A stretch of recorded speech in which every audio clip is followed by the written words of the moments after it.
Si tu devais résumer ton identité en une phrase, ce serait quoi? Ton métier, ta famille, tes passions ou peut-être autre chose? Qu'est-ce qui t'empêche le plus de dormir la nuit et qu'est-ce que tu fais concrètement avec ces inquiétudes? Quand tu penses à ton avenir, est-ce que tu te sens plutôt confiant, plutôt fataliste, plutôt inquiet? C'est là notre sujet de discussion d'aujourd'hui, alors reste avec nous pour trouver des réponses.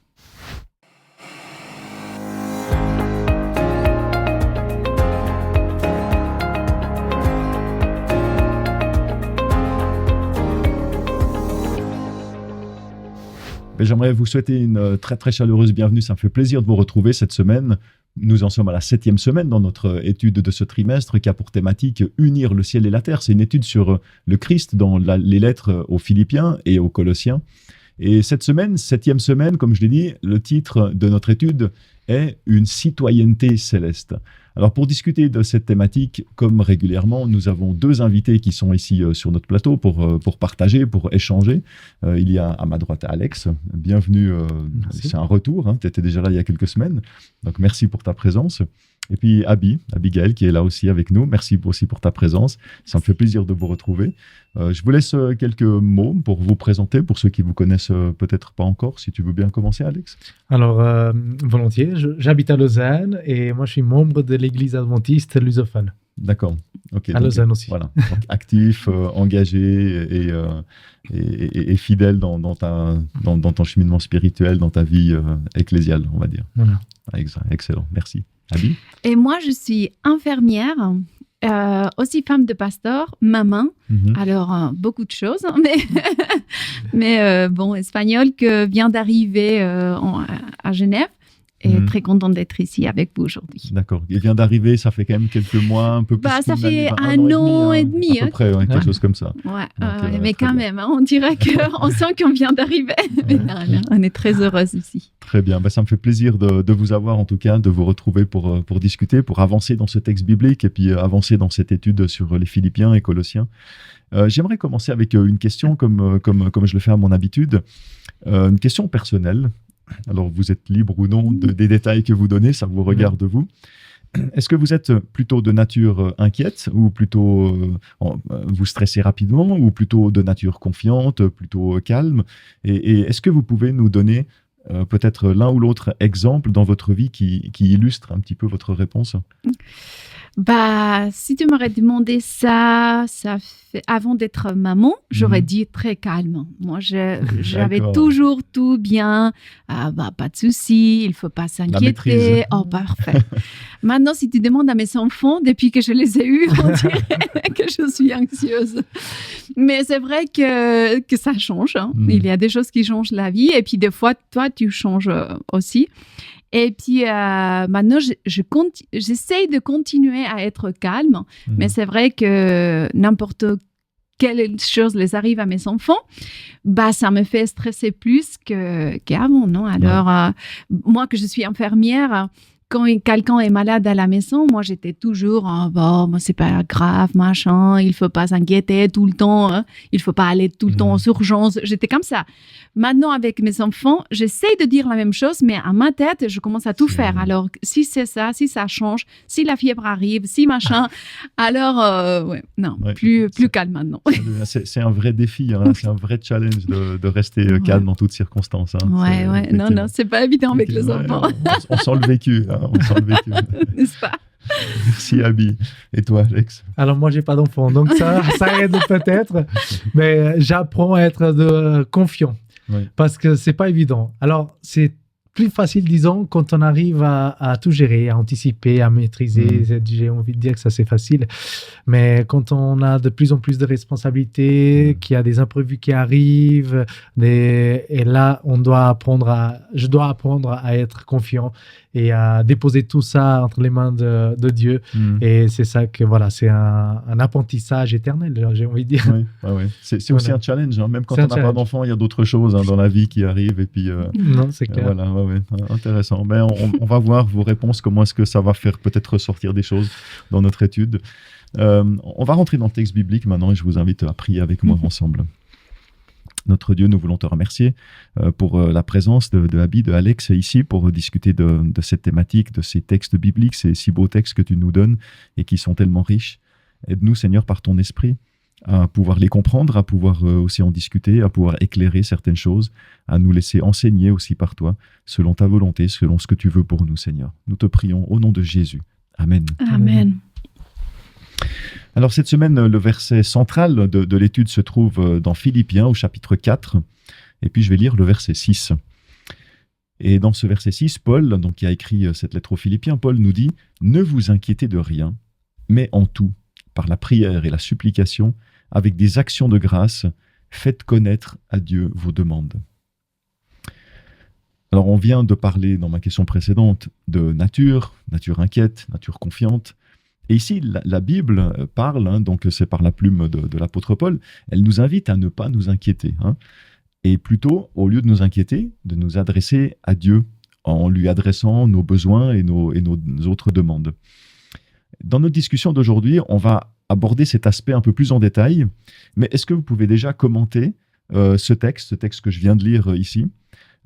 Paul dit que la solution, entre guillemets, la solution à notre inquiétude naturelle, c'est de nous adresser à Dieu. Est-ce que c'est aussi simple que ça? Est-ce que c'est un peu naïf ou au contraire c'est l'essence même? Paul, il détaille la façon dont il faut s'adresser à Dieu. Dans son texte, il dit aussi par la prière et la supplication avec des actions de grâce. Alors, je crois qu'on comprend à peu près tous ce que c'est que la prière et on pourrait, malgré tout, on pourrait quand même en dire beaucoup et voilà, c'est un champ de discussion assez vaste. Mais en particulier, qu'est-ce que ça veut dire la supplication, les actions de grâce dont parle Paul? Comment est-ce que vous comprenez ça? Qu'est-ce que vous pouvez nous dire par rapport à ça? Alors, action de grâce, le premier mot qui m'est venu en tête, c'est la gratitude. Mais la gratitude, souvent, on a tendance à y penser après coup. Quand les choses sont passées, voilà, on va remercier pour tout ce qui s'est passé. Mais pour moi, ça va plus loin. C'est un cheminement, c'est l'avant, le pendant et l'après. C'est-à-dire qu'il y a un acte de foi avant. Je ne sais pas comment ça va se passer, mais j'y crois. Pendant, parce que je fais confiance vraiment à Dieu. Et ensuite, après, je me rappelle que c'est important justement de remercier et par des actions de grâce à Dieu pour tout ce qui a été fait et tout ce qui a été... tout ce qui s'est passé. Il y a un texte que j'aime beaucoup, c'est Romains 12, je lis, c'est « Réjouissez-vous en espérance, soyez patients dans l'affliction et persévérer ainsi, dans la prière. » C'est évident, c'est facile. Non, c'est pas facile, mais j'aime bien ce verset parce qu'il est pratique. On peut l'appliquer. Donc, c'est difficile, mais par cet engagement, cette persévérance, par cette confiance qu'on dépose entièrement en Dieu, je pense qu'on a une partie de la solution. D'accord. Ok, intéressant. Et toi, Abby? Pour les personnes qui sont comme moi, que depuis toute ma vie, j'étais une personne que je dois y avoir le plan A, B, C, D, E, et jusqu'à la fin. Non, je dois toujours avoir tout très contrôlé. Je suis très carrée, moi. C'est pas évident, ça. Pas du tout, avoir la confiance. Mais j'ai appris à faire quelque chose quand j'avais 16 ans, je pense. Ils m'ont dit, pourquoi tu essayes pas de faire une petite livre de prières. Et puis, chaque fois que j'ai quelque chose que c'est très important, des prières comme maintenant qu'on a décidé de venir ici à vivre en Suisse, choses comme ça, moi, j'aime bien les écrire cette prière. Et pourquoi? Parce que quand après, je reviens sur cette livre, parce que je n'ai besoin de prier de quelque chose qui est important, d'abord, je regarde les prières d'avant. Et puis, je vois comment Dieu a changé les miracles qu'il a fait, comment ça que je croyais qu'il était impossible de gérer, comme ça s'est passé. Alors, ça m'aide beaucoup le moment que je suis, d'avoir confiance en Dieu. Alors, c'est quelque chose qui m'a aidé vraiment, parce que c'est vrai qu'il y a des fois, quand il y a des choses qui arrivent, des maladies, qu'on perd un boulot ou on doit changer de pays, n'importe. C'est des choses que c'est vraiment difficile. C'est pas évident de faire confiance et dire, même si on sait qu'on doit le faire. Mais c'est quelque chose que moi, ça m'a aidé beaucoup à dire, OK, si la dernière fois, tu as fait ça, quand je croyais qu'il n'y avait aucune solution, écoute, Seigneur, je suis ici, je sais que je dois te faire confiance, aide-moi à le faire. Oui, d'accord. Donc, on sent l'expérience finalement de ce qui s'est passé avant, du résultat de tes prières, finalement, et ça encourage pour s'adresser à Dieu. C'est l'action de grâce, c'est la gratitude. C'est ça. Effectivement. Ouais. Moi, c'est intéressant parce que dans ce texte, quand on parle de prière et d'action de grâce, alors la prière, bien sûr, on sent tout de suite l'aspect relationnel. Dieu, il dit, mais adressez-vous, rétablissez peut-être cette relation avec Dieu. Et les actions de grâce, indépendamment du fait qu'on parle d'action, mais je pense que ça traduit d'abord un état d'esprit. C'est quelque part pour nous dire dans quel état d'esprit on doit arriver en se connectant à Dieu. Sur la même question, il y a un mot sur lequel je ne vous ai pas beaucoup entendu. Je relance la question. Comment est-ce que vous comprenez, vous, la supplication? Parce que la supplication, quand Paul il dit, mais adressez-vous, priez avec des supplications, est-ce que Dieu, c'est vraiment quelqu'un qu'on doit supplier et supplier? Comment est-ce que vous comprenez ça? Je fais un peu provocateur. Ouais. Non, c'est bien. Moi, j'aime bien cette question parce que c'est vrai que des fois, on pense, si je prie plus, ça va marcher mieux. Non, c'est pas ça. Ça qu'il dit, c'est, écoute, viens avec ton cœur. C'est pas, Seigneur, ça que tu veux, et puis je pars. Non, c'est bien, et discute avec Dieu. Dis-le, écoute, mais comment je dois faire? Mais quels sont tes plans? Où je vais? Comment ça va faire? Non, je pense que ça qu'il vient à nous dire, c'est supplication, ça veut dire vraiment parler avec Dieu. C'est comme tu parles avec... moi, je pense quand je parle avec mon mari, avec quelque chose que pour moi, c'est vraiment important. Je laisse pas, je dis, Jonathan, tu peux faire ça, machin. Non, je supplie. Mais non, mais il faut faire. C'est une profondeur dans la discussion, dans la relation. Alors, je pense que c'est ça, parce que je pense que c'est en cet moment où Dieu peut changer ton cœur. Si tu fais les choses comme ça, tu viens, tu pars, ça ne change rien. Mais c'est dans cette supplie, dans cette demande, mais Seigneur, c'est là qu'il peut te faire quelque chose. Alors, ce n'est pas parce qu'il a besoin qu'on lui demande plusieurs fois, c'est à nous. C'est nous qu'on a besoin de... Moi, ça me fait penser à la prière de Jésus au Gethsémani, où il a supplié, il était en agonie. Mais ce qui a fait la différence, c'est que vraiment, il a demandé que ce soit fait la volonté du Père. Et je vois ça comme un exemple pour nous aussi, dans le sens où, malgré les difficultés, tu as parlé des exemples de santé, des problèmes graves, que ce soit de l'emploi, la maison, la famille, il y a plein d'exemples, on dit en portugais, déchirer le cœur. C'est ouvrir le cœur entièrement. Et je pense que c'est la petite différence qu'il fait, c'est on ouvre le cœur entièrement à Dieu. On met toute notre confiance entre ses mains. Et pour moi, c'est comme ça que je vois. Et convaincu, c'est ça qui fait toute la différence aussi. C'est que souvent, on prie, mais avec des doutes. C'est trop difficile, mais je vais prier. Je vais prier parce que, je dois prier. Non, je vais prier parce que je suis convaincu que Dieu l'entend d'abord et qu'il se préoccupe pour ses enfants. D'ailleurs, ça me fait penser, moi j'ai déjà entendu quelqu'un qui disait, ou je ne sais plus si j'ai lu ça quelque part, mais attention à la prière, parce que ça va se réaliser. Il faut faire attention à ce qu'on prie, parce que si ça arrive, il ne faut pas être surpris, et ça, c'est puissant. C'est puissant. Donc ça va bien dans ce que tu dis. Moi, j'aime bien vos réponses, et moi, ça me fait penser à ce que j'avais dit avant dans une sorte d'état d'esprit. Quand tu dis ouvrir le cœur, déchirer le cœur, comme ça, on sent avant toute chose, avant d'être une insistance, c'est quand il faut vraiment insister pour l'avoir, quoi. Non, c'est pas dans ce sens-là, mais c'est plutôt un état d'esprit, c'est de se dire on déchire le cœur parce qu'on sent à quel point on est dépendant de Dieu et qu'on a besoin de lui et qu'on s'accroche à lui. Je vois beaucoup mais c'est tout à fait dans la ligne que vous dites, mais j'aime beaucoup cette notion d'état d'esprit. J'aimerais lire avec vous quelques versets qui se trouvent un petit peu avant le texte qu'on a lu, c'est quelques versets précédents, dans Philippiens au verset 3, et je vais lire les versets 17 à 21. Paul il dit « Mes frères, imitez-moi et portez les regards sur ceux qui suivent le modèle que vous avez en nous, car il en est beaucoup qui se comportent en ennemis de la croix du Christ. Je vous en ai souvent parlé, mais maintenant j'en parle en pleurant. Leur fin, c'est la perdition. Leur Dieu, c'est leur ventre. Ils mettent leur gloire dans ce qui fait leur honte. Ils ne pensent qu'aux choses de la terre. Quant à nous, notre citoyenneté est dans les cieux. De là, nous attendons comme sauveur le Seigneur Jésus-Christ, qui transformera notre cœur humilié en le configurant à son corps glorieux par l'opération qui le rend capable de tout s'assujettir. Il y a deux parties dans ce texte. Une première où Paul, il invite ses lecteurs à l'imiter, et puis il y a une seconde partie où Paul, il parle de citoyenneté céleste. Et j'aimerais vous laisser commenter ces deux aspects. Alors, je ne sais pas si vous voulez faire chacun un aspect, ou bien ou les deux, parler des deux, ou je ne sais quoi. Vous dites ce que vous avez sur le cœur et ce que vous voulez partager. Le premier aspect, c'est pourquoi est-ce que Paul, il invite ses lecteurs à l'imiter lui. Pourquoi, en tant que chrétien, j'ai tendance à dire en tant que chrétien, notre exemple, celui qu'on aimerait imiter, et puis c'était aussi le cas pour Paul, c'est le Christ, c'est Jésus. Alors, quand Paul il dit « imitez-moi », est-ce que c'est pas un peu prétentieux? Est-ce que c'est pas peut-être, allez, j'ose le mot, un peu orgueilleux de sa part, hein? Ouh là là, de dire ça de l'apôtre Paul. Enfin, ça, c'est la première partie sur voilà, Paul, interpellé sur Paul qui invite à l'imiter.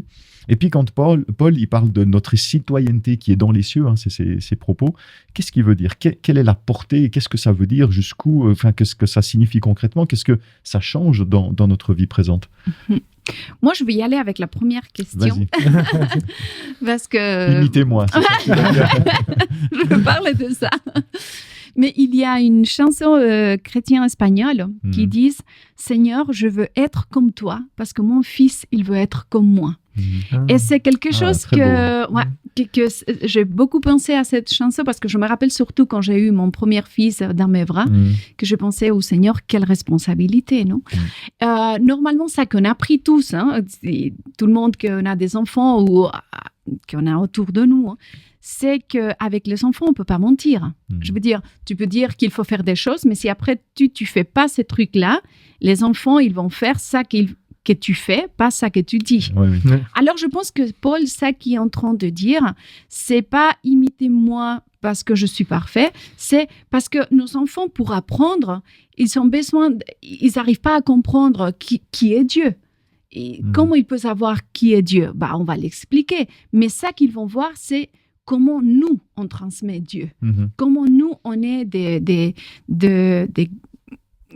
glaces, on dit, des miroirs. Des miroirs, oui. Des miroirs où les gens peuvent trouver Dieu. Et ça, c'est très simple pour les enfants. On le comprend très vite fait, non? Les enfants, ils ne vont pas connaître Dieu tout d'un coup. Ils vont passer d'abord vers nous. C'est la même chose avec des personnes qui ne connaissent pas Dieu. Nous, on a toujours fait des bons témoignages, des bonnes choses pour essayer que les gens connaissent à Dieu.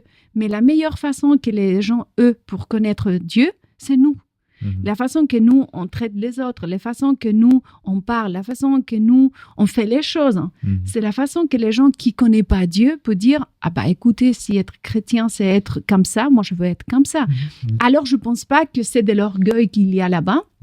C'est qu'il s'aimait comme s'il était un pas avant d'arriver à Jésus. Ouais. Alors, jusqu'à que tu le connais par toi-même, tu peux me regarder à moi. Parce que c'est comme ça que... tu vas progresser. Exact. Et que tu vas connaître Dieu. En fait, il y a une notion de maturité.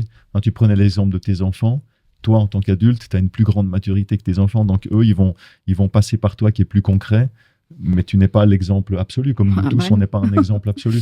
Et ça, c'est ce que tu veux ressortir. Hein, que Paul, en fait, il se situe comme étant, en ayant une plus grande maturité spirituelle. Ça ne veut pas dire qu'il est parfait. Non. Il a tous ses défauts, comme nous tous. Mais sous certains aspects, il dit, mais imitez-moi en espérant que je reflète le Christ. C'est un peu ça qui est... Parce que c'est plus simple. Parce que quand tu connais rien du tout, regarder à haut, c'est difficile. C'est très abstrait. On peut regarder juste au milieu. Tout à fait, Très intéressant. Super. Alex, je ne sais pas si tu veux continuer sur cette thématique, mais alors, tu peux, hein. Oui, alors si tu veux, c'est super intéressant. Vous voulez vous organiser, mais sens-toi libre, vas-y. Alors, volontiers, parce qu'il y a plein d'éléments à ressortir, mais j'aimerais d'abord sortir le fait que Paul, il sait de quoi il parle. Oui. Pourquoi? Avant qu'il change de nom, d'identité, lui-même, il était un persécuteur, il était un tueur. Donc, il y a eu un changement après une belle rencontre avec Dieu. Et du coup, quand il parle de l'imiter, il parle de juste cause. Et il y a une expression que on a tous entendue certainement, c'est que nous sommes des lunes sur cette terre, c'est-à-dire des lunes qui réfléchissent une lumière comme la lune réfléchit la lumière du soleil. Moi, je dis souvent, c'est que jusqu'à la prochaine venue du Christ, personne ne va croiser le Jésus dans la rue. Comment les personnes vont pouvoir voir Jésus? Ils vont pouvoir voir en toi, Eric, en toi, à travers d'autres personnes. Et je vois ça comme cet exemple-là. C'est qu'à travers nos actions, à travers notre comportement, bien au-delà de nos paroles, c'est comme ça qu'on va témoigner aussi de Jésus et que d'autres personnes pourront connaître Jésus. J'aime beaucoup l'exemple de rappeler ce fait historique que Paul, d'où il vient, quand on regarde sa conversion. Et quelque part, je pense que lui, il a ça en tête aussi. Quand il sait d'où il est venu et puis ce que le Christ a fait dans son cœur et l'a transformé, je pense que c'est une façon de dire, mais regardez ce qu'il a fait pour moi et suivez ce chemin-là, parce que c'est par le Christ qu'il y a eu cette transformation. Et si vous voulez être transformé, regardez à mon exemple et vous verrez que c'est le Christ qui peut le faire. C'est le meilleur exemple. Je vois ça comme un témoignage. Exactement. Ouais, très bien. Très, très beau. Est-ce que vous avez quelques mots à dire sur la citoyenneté, sur la deuxième partie de la question, ou sinon on avance? Comme vous voulez, on avance. Allez, on avance. On va laisser ceux qui nous regardent et qui nous écoutent développer leur propre réflexion personnelle. et on les invite aussi à partager ça avec d'autres amis, avec d'autres personnes dans leur entourage. J'aimerais lire avec vous maintenant dans Philippiens 4, les versets 4 à 7, où Paul il nous dit « Réjouissez-vous toujours dans le Seigneur. Je le répète, réjouissez-vous. Que votre attitude conciliante soit connue de tous. Le Seigneur est proche. Ne vous inquiétez de rien, mais en tout, par la prière et la supplication, avec des actions de grâce, faites connaître à Dieu vos demandes, et la paix de Dieu, qui surpasse toute pensée, gardera vos cœurs et votre intelligence en Jésus-Christ. » Dans ce passage, c'est intéressant parce qu'on retrouve la prière et la supplication, les actions de grâce, c'est le texte qu'on a lu précédemment, qui est intégré là-dedans. Mais dans ce texte, il y a des notions qui sont très importantes, qui mériteraient beaucoup plus de temps pour en parler. Premièrement, Paul, il insiste sur le fait de se réjouir, au verset 4. Il parle ensuite d'une attitude conciliante que les autres doivent avoir, donc dans le verset 5. Il ajoute même à la fin du verset, « Le Seigneur est proche ». Et c'est pas là pour rien. Des fois, on a l'impression, quand on regarde le texte, que c'est un peu hors propos, mais non, c'est pas là pour rien. Dans le verset 7, Paul, il parle de la paix de Dieu qui surpasse toute pensée. Alors, c'est pas évident, et j'en suis bien conscient de parler de tout ça en quelques minutes maintenant qu'on a ici dans notre studio autour de cette table. Mais j'aimerais quand même lancer quelques pistes de réflexion avec quelques questions et puis vous laisser commenter ou discuter un petit peu de ça. Dans les versets 4 et 5, Paul y met en évidence une attitude positive, une attitude constructive, aimante. Il parle de réjouissance, d'attitude conciliante. Est-ce que c'est cette attitude que vous voyez de manière générale chez les chrétiens que vous connaissez, que vous côtoyez, par exemple dans votre église, quelle est la solution? Alors, j'anticipe un peu la réponse, parce que moi j'ai aussi la mienne. Mais quelle est la solution et pourquoi finalement c'est important ici, ce que nous dit Paul? Alors, je pense que premièrement, c'est super important de comprendre que Dieu nous donne une paix, mais pas comme le monde la donne. Quand on parle de paix dans le monde, dans la société, on va dire quoi? Sur une île, en train de boire de l'eau de coco, vraiment super bien posée et tout. Mais ce qu'il faut comprendre, c'est que la paix que Dieu nous donne, c'est pas une absence entière de problèmes, mais c'est une paix qui va bien au-delà. Donc, on revient sur l'état d'esprit. C'est une confiance absolue que malgré les problèmes auxquels nous sommes confrontés, Dieu est la solution et Dieu va ouvrir les portes là où tout le monde pense qu'il est impossible. D'accord. Pouf, c'est pas évident. Moi, je pense à cette histoire de Jésus quand il est à la mer avec ses disciples et puis il est en train de dormir et il est à la tempête et puis tout le monde a peur et lui, il est calme. Et je pense que 2 fois dans ma vie, c'est la même chose. Je suis les disciples en disant « Écoute, réveille-toi, t'as pas vu les problèmes qu'on a tout autour Et puis que Dieu dit, écoute, t'inquiète pas. Alors je veux dire, avoir la paix des dieux, je pense que c'est quelque chose que j'ai envie, mais que c'est pas toujours aussi facile. Et surtout, quand on parle de l'Église, quand on parle de cette attitude positive,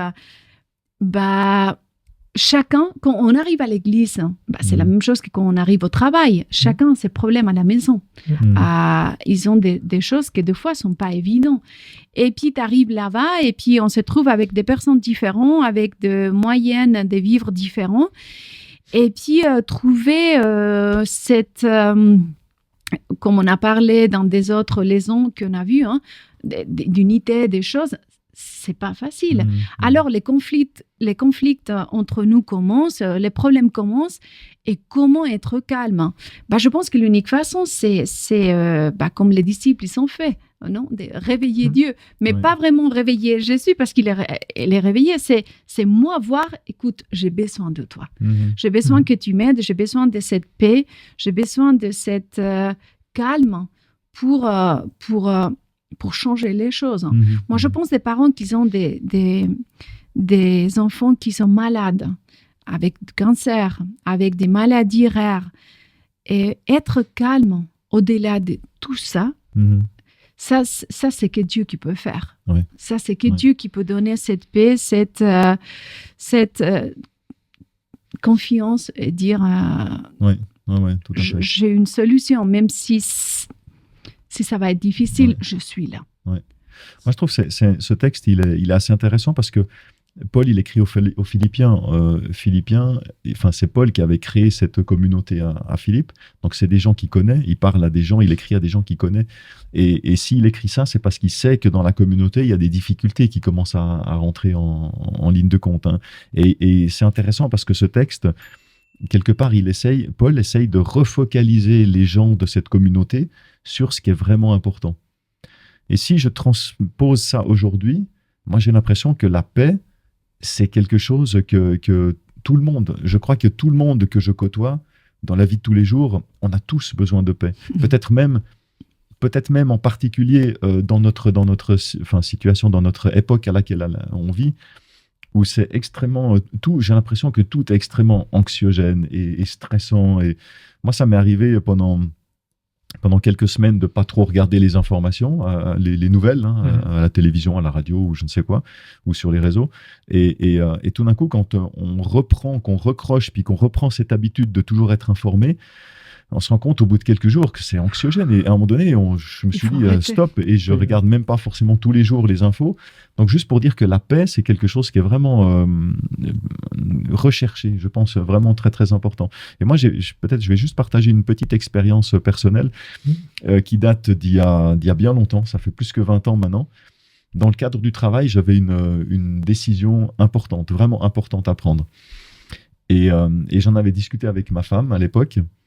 Et puis, et on avait, avec notre raisonnement, avec les éléments qu'on avait à disposition, quelque part, aussi dans la prière, bien sûr, mais Dieu, il nous fait aussi réfléchir. Dieu, il ne nous donne pas toujours une réponse comme ça, mais il nous donne des éléments qui vont influencer, qui vont nous diriger. Et avec ma femme, on s'était dit, on va faire comme ça. On a pris une décision.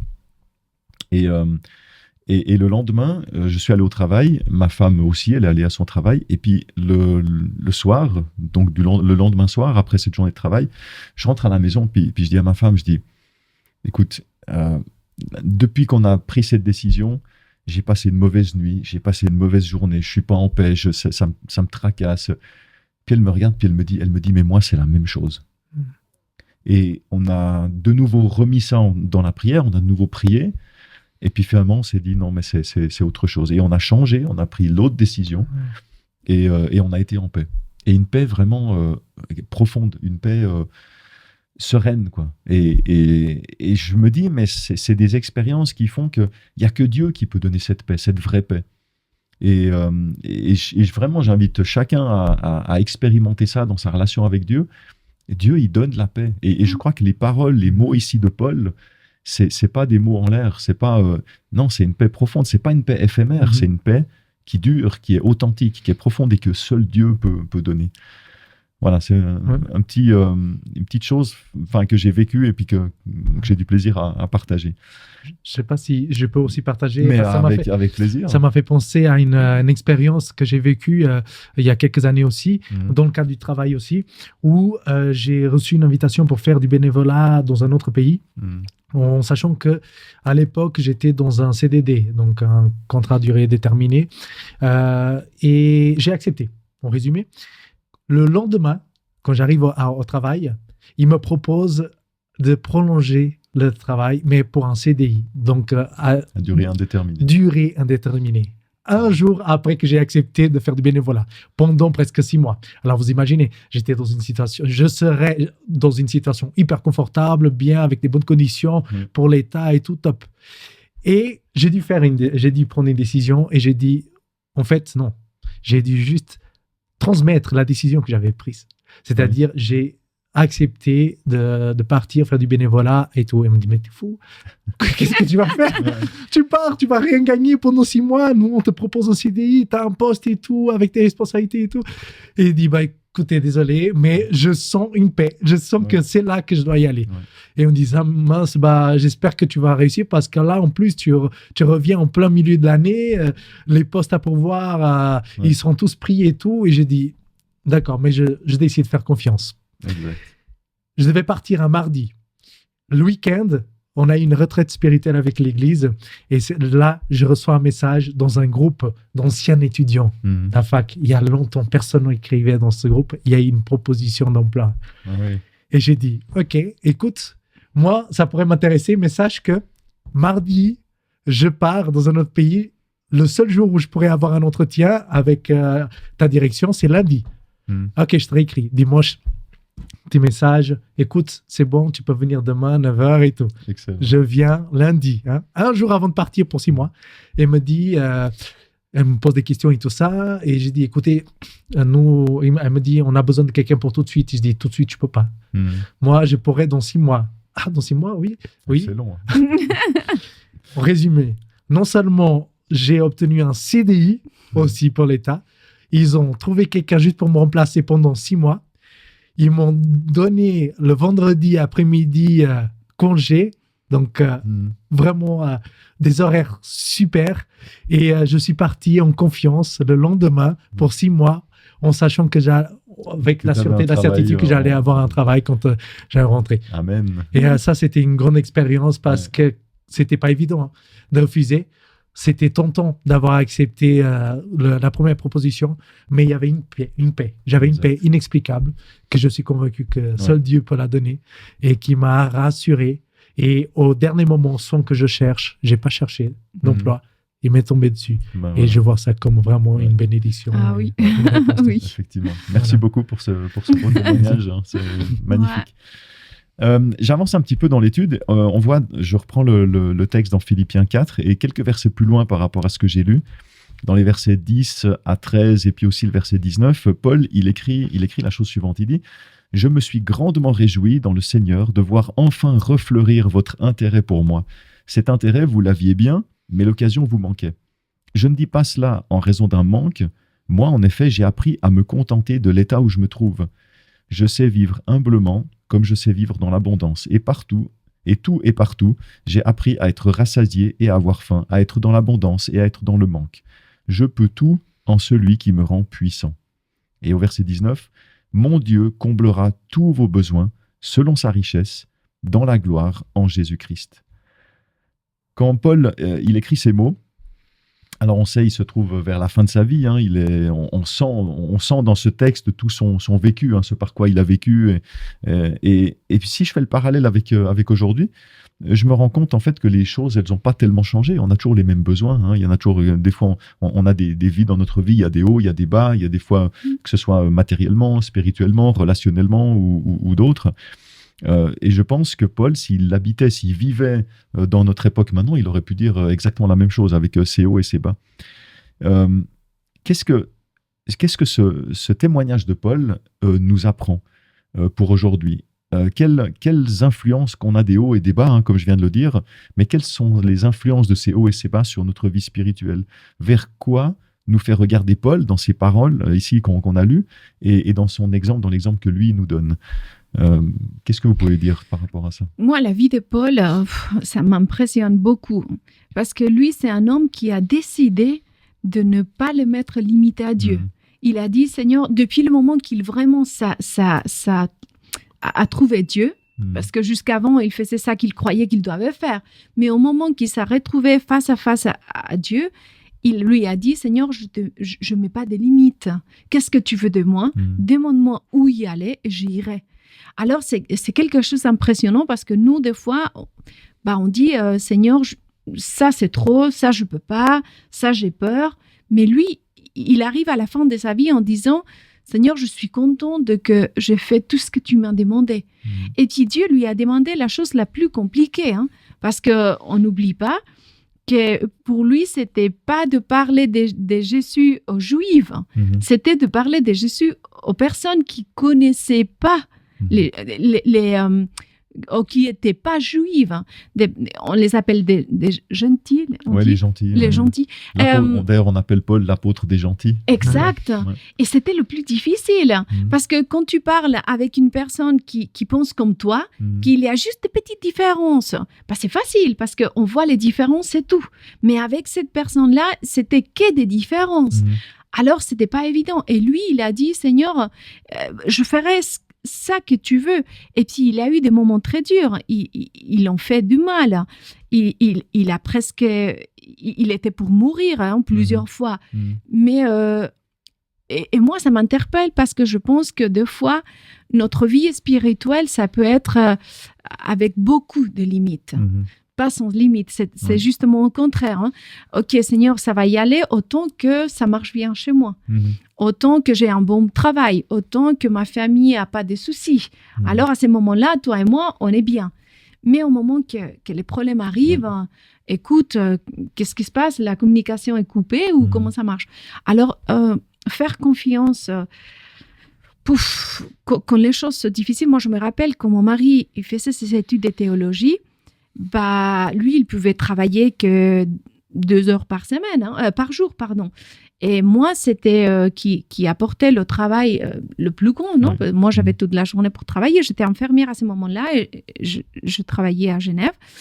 Et puis, je me rappelle que payer les études, manger, les assurances, c'était pas évident. Et je me rappelle quand on est arrivé en Angleterre, on a tout payé et puis on est allé acheter à manger. Et puis, on n'avait que 10 euros pour manger, 10 pour toute la semaine. Et puis, je me rappelle qu'on a entré dans le magasin et on a dit, Diona, il faut le faire au mieux possible. Comment on peut manger avec 10 euros les deux toute la semaine? Et puis, on disait, est-ce qu'on a fait ça que tu voulais? Mais on avait cette paix de laquelle tu avais parlé. Même si on n'avait que ça pour manger, on avait la paix de dire... Il n'y avait pas d'inquiétude. Pas du tout. On est où Dieu veut qu'on soit. Alors, on a dit, écoute, ça va se passer. On avait laissé un très bon travail ici à Genève. On avait laissé une école qu'on aimait beaucoup pour partir parce qu'on sentait que Dieu nous avait appelés à faire ça. Mais c'était pas évident. Et je me rappelle, on est rentré chez nous avec tout ce qu'on a pu faire. Et puis... tout d'un coup, il y a quelqu'un qui l'appelle et puis qui lui dit « Jonathan, écoute, on a entendu dire que tu avais envie de travailler. On a juste un boulot, je ne sais pas trop. » Mais et on a commencé à pleurer, en disant « Mais Seigneur, comment tu avais tout prévu ?» Alors, je veux dire, ce n'est pas évident. Ça n'a pas été évident cette année en Angleterre. Mais je regarde maintenant en arrière et je dis « Seigneur, tu ne nous as pas laissés. Tu nous as tout le temps. » Et je pense que c'est ça que Paul a fait à ce moment-là. Il a regardé sa vie, il a dit « Ouais, ça a été dur, mais tu ne m'as pas laissé. » Dieu était toujours là. Toujours. C'est un beau témoignage. Merci pour ce partage. Difficile à compléter. Elle a dit beaucoup de choses. Mais ce que je pourrais sortir, c'est quand Paul dit que Dieu comblera nos besoins. Il ne dit pas qu'on aura tout ce qu'on veut. On n'aura pas de besoin. On a des besoins. Voilà. Mais il dit qu'il comblera nos besoins. Seul Dieu sait ce que nous avons besoin. Donc, bien sûr qu'on veut plein de choses, on a nos projets et tout, mais c'est important de se rappeler que Dieu a des projets bien plus grands que ce que nous imaginons. Et autre chose, c'est un remède dont tu as parlé. Un cœur joyeux. En Proverbe 17 dit qu'un cœur joyeux est un bon remède. Et ça, c'est super important aussi de revenir à cet état d'esprit, de l'importance d'avoir ce cœur, je veux dire, cette confiance. Et ça fait toute la différence. Ça résonne presque comme une conclusion, ce que tu dis, mais j'aimerais juste maintenant aborder, on arrive à la fin de notre étude, et puis comme à mon habitude, j'aimerais vous demander ce que vous retirez le plus, votre propre conclusion personnelle finalement de cette étude. Qu'est-ce que c'est pour vous? Alors, est-ce que tu vas répéter les mêmes paroles? Voilà, je continue, mais c'est ça, pour pas trop me répéter, mais c'est cette attitude, vraiment, donc, de faire confiance à Dieu malgré ce que nous avons imaginé, nos projets, nos idées, tout ce que nous avons idéalisé, et avoir la confiance, ce cœur joyeux qui est sans doute le meilleur remède. Voilà, vraiment c'est ça. Très belle parole. Merci Alex. Je pense qu'être citoyen du ciel, c'est des mots très très forts. Et puis ça veut dire qu'on doit marcher sur la terre avec notre cœur et notre tête au ciel. Et ça veut dire qu'on va avoir des problèmes, qu'on va avoir des choses qui vont pas marcher, mais qu'il faut qu'on se rappelle, comme Paul il a fait, que Dieu est de notre côté tout le temps. Alors que même s'il va y avoir des moments qu'on va pleurer, des moments qu'on va dire « Seigneur, où tu es ?» il faut pas oublier qu'il est là. Il est de notre côté.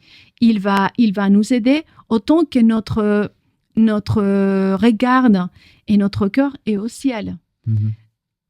En marchant ici. Ça fait penser à ce que j'avais dit au début, super intéressant aussi, c'est dans le sens où que Dieu donne une paix qui n'est pas comme le monde la donne. Et c'est vraiment pas l'absence de problème. Et c'est ça qu'il faut qu'on retienne.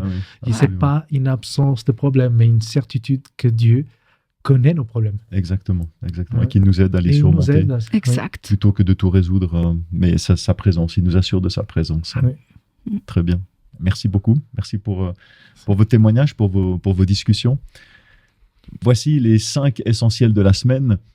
Suivre les bons exemples, c'est tracer une route qui élève au lieu de détruire. Le deuxième point, le fait de rappeler que notre vraie citoyenneté est céleste, change complètement notre perspective sur l'avenir. Troisièmement, l'inquiétude cède à la place à la paix quand la prière devient notre premier réflexe. Quatrièmement, penser juste conduit à vivre juste. Ce que nous cultivons en nous, dans notre esprit, finit par nous façonner. Et cinquièmement, le contentement ne vient pas des circonstances de notre vie, mais de celui qui nous fortifie, c'est-à-dire Dieu. Voilà, on est arrivé au terme. Merci beaucoup pour votre présence. Ça m'a fait très plaisir de partager, d'avoir tous ces échanges qui sont très enrichissants avec vous. Merci pour aussi les témoignages personnels qui sont toujours très, très enrichissants. Et puis, j'aimerais aussi vous remercier pour votre fidélité, vous remercier pour tout ce que vous apportez aussi à Espoir Média. Je pense notamment aux dons que vous faites et je vous invite aussi à faire des dons à Espoir Média. Nous en avons besoin, nous dépendons aussi de vous. Donc, un grand merci pour cela. Merci pour tout ce que vous faites et aussi de partager nos vidéos, de vous abonner aussi si ce n'est pas déjà fait. Je vous encourage vraiment à partager, ce qui va influencer aussi les algorithmes et rendre disponible cette vidéo à d'autres personnes. Et puis, il ne me reste plus qu'à vous souhaiter une très bonne semaine et à vous donner rendez-vous très très bientôt. Au revoir.